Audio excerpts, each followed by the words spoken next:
Você está trabalhando normalmente e um pensamento catastrófico invade sua mente. Aí você está em casa, tranquilamente, e um devaneio vem e sobrecarrega também a sua mente. O tema do nosso vídeo de hoje é como lidar com os pensamentos intrusivos. Vamos rodar a vinheta.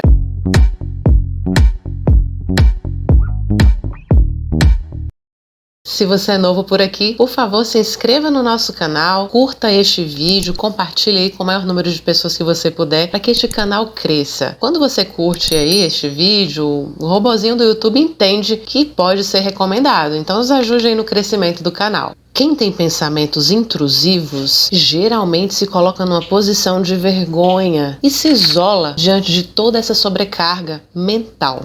A pessoa passa a se colocar então numa posição de sofrimento, muitas vezes sem saber que existem soluções para pensamentos desse tipo e para os devaneios que porventura surgem. Mas o que são pensamentos intrusivos? Eu gostaria de explicar para vocês de forma científica para que possamos entender então o que são esses pensamentos, quando é que eles surgem e se podemos tratá-lo. Os pensamentos intrusivos são pensamentos desagradáveis que podem surgir em qualquer momento de nossas vidas. Eles costumam ser estressantes, violentos e muito desagradáveis. É comum muitas vezes o mesmo cenário aparecer ao longo da vida da pessoa da mesma maneira, sempre repetindo, sempre aparecendo ali de modo muito isolado. Para algumas pessoas é um cenário de violência mental, envolve a sexualidade, pensamentos de cunho depreciativos muitas vezes. A pessoa que vivencia os pensamentos intrusivos, na maioria das vezes, não sabe explicar o porquê daqueles pensamentos estarem ali. E muitas vezes ela se questiona, será que uma pessoa normal tem pensamentos desse tipo? Será que eu sou uma pessoa normal? E na maioria,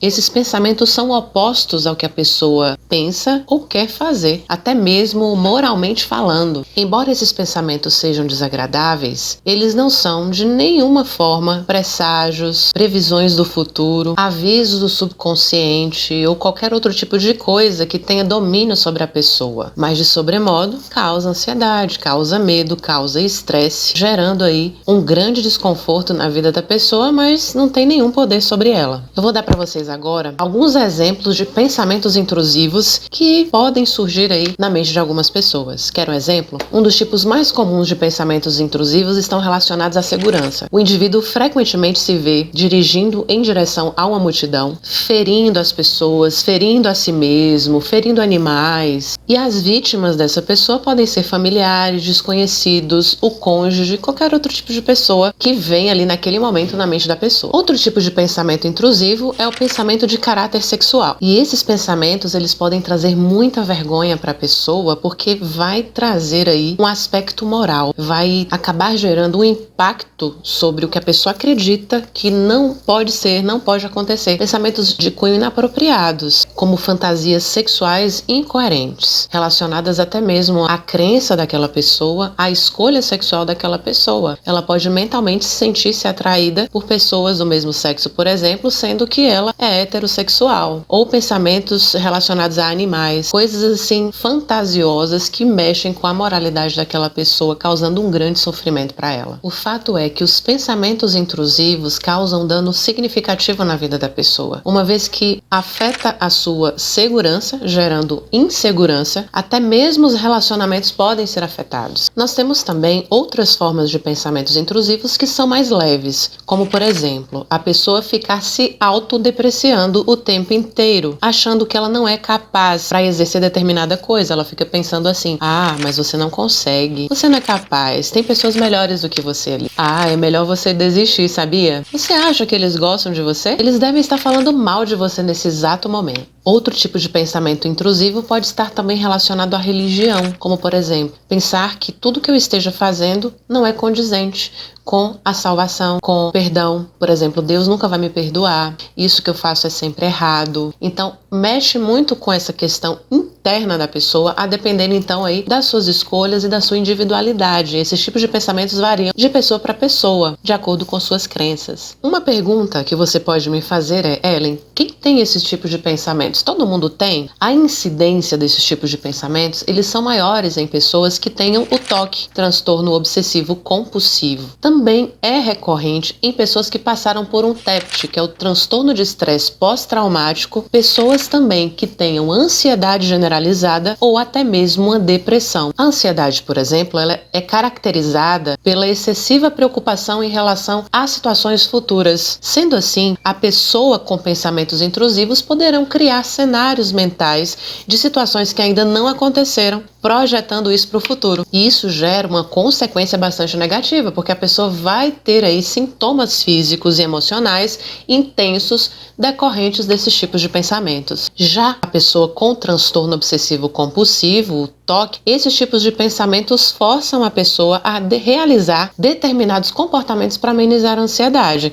Quer um exemplo? A pessoa achar que ao pegar em determinada superfície, infectou a mão e ela precisa lavar com muita frequência para que aqueles germes ali desapareçam. A pessoa fica um bom tempo ali. Os pensamentos acabam surgindo e forçando a pessoa a realizar aquele tipo de comportamento. Este é chamado de comportamento intrusivo. A pessoa pensa, se eu não lavar a minha mão, com frequência esses germes não vão desaparecer. No TEPT, por exemplo, que é o transtorno de estresse pós-traumático, a pessoa pode estar vivenciando a cena do evento traumático que ela teve lá no passado, com o pensamento de que aquela coisa voltará a acontecer a qualquer momento. E esse pensamento vai se repetindo, vai se reproduzindo com determinada frequência, gerando um desconforto para aquela pessoa. Mas apesar de estarem ligados a condições específicas, qualquer pessoa ao longo da vida pode ter um determinado tipo de pensamento, mas em condições específicas eles podem se intensificar, causando toda essa desregulação emocional que eu acabei de citar para vocês. Como lidar com pensamentos intrusivos? O que eu faço então para amenizar? Viver com esses pensamentos inevitavelmente vai causar estresse, ansiedade, desconforto para a pessoa, podendo fazer até mesmo com que as pessoas tenham medo de si mesmas. Ou seja, será que eu seria capaz de agir de acordo com esses pensamentos? Até que ponto eu posso me controlar? Até que ponto esses pensamentos são maiores do que o que eu faço e o que eu escolho? Uma coisa eu digo para vocês, esses pensamentos não têm nada a ver com a questão da personalidade daquela pessoa. Esses pensamentos não definem quem ela é. Esses pensamentos não têm significado profundo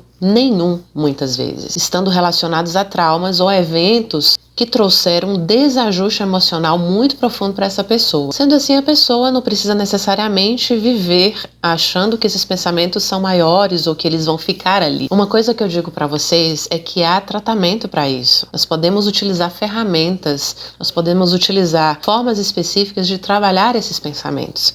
E eu queria trazer isso para vocês nesse vídeo, para que você sinta conforto diante desses pensamentos que muitas vezes você imagina que ele tem um poder maior sobre sua vida ao ponto de gerar esse medo, esse desconforto. O que precisamos ter em mente é que às vezes esses pensamentos precisam de um tempo para serem amenizados. Combater o pensamento de frente pode intensificá-los. Não adianta você dizer assim, eu não quero mais pensar sobre isso, eu não quero mais esse pensamento. Não adianta. Você vai precisar agora aceitar o pensamento a fim de observá-lo e entender, peraí, eu preciso confrontar isso aqui com a realidade. Existe uma evidência para esse pensamento? Existem várias técnicas hoje na terapia que podem auxiliar você no controle desses tipos de pensamentos. A primeira dica é procurar terapia. E o profissional irá trabalhar tudo isso de diversas maneiras. Essas técnicas serão aplicadas juntamente com o seu profissional, sendo que primeiramente deverá ser feita aí uma compreensão dos mecanismos por trás dos devaneios. A identificação também de como esses devaneios refletem nas suas emoções e no seu comportamento. O psicólogo poderá também expor o paciente a gatilhos emocionais que desenvolvam respostas mais saudáveis. Porém, todas essas técnicas devem ser realizadas com um profissional especializado para que esses traumas possam ser reajustados,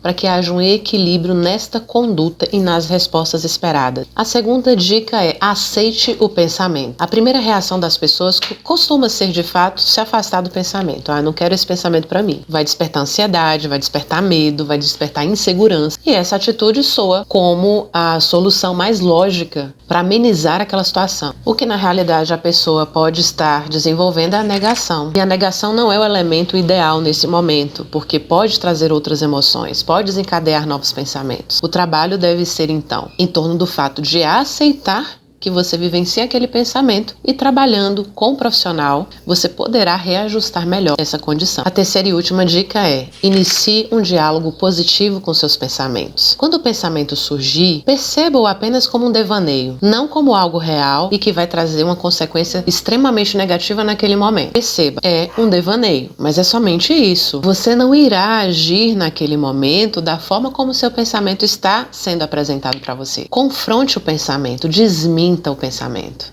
Fale coisas positivas sobre si mesmo e ressalte aí suas qualidades. Imagine-se conquistando seus objetivos, realizando seus sonhos. Confronte aquela realidade. Você pode até ensaiar o que você pode estar falando, mas não se apegue demais ao roteiro. Esse é apenas um exercício que pode te ajudar à elevação da sua autoconfiança e à percepção de que aquele pensamento não é em nenhum momento maior do que você, maior do que a sua possibilidade de enxergar aí a solução para aquele problema vivenciado naquele momento. Lembre-se sempre, somos nós quem estamos no controle dos nossos pensamentos e não o contrário disso. Eu espero que tenham gostado do nosso vídeo de hoje, agradeço por ter chegado aqui até o final. Tchau, tchau e até o nosso próximo vídeo.